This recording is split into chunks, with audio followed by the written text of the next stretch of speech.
रेखा film सपर नानी में मधुबाला का गेट अब भी अपनाएगी बॉलीवुड की अदाकारा रेखा फिल्म सपर नानी में मधुबाला जैसा ड्रेस पहनेगी जो उसने फिल्म मुगल आजम में शहंशाह अकबर के सामने प्यार किया तो डरना किया गाते हुए जेब तन किया था। भारतीय मीडिया के मुताबिक रेखा ये लिबास पहनकर मुख्तलिफ गानों के साथ रक्स करेगी।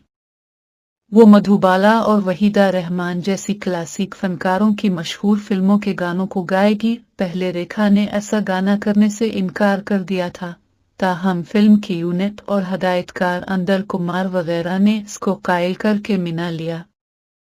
सपर नानी औरत को बा-इख्तियार बनाने से मुताल्लिक फिल्म है जिसमें रेखा एक तरफ अमिताभ बच्चन के डायलॉग बोलती दिखाई देगी और दूसरी तरफ वो पुरानी अदाकारों की मरूफ फिल्मों के गाने भी गाएगी। फिल्म में रेखा के अलावा अनुपम खेर, शर्मा जोशी,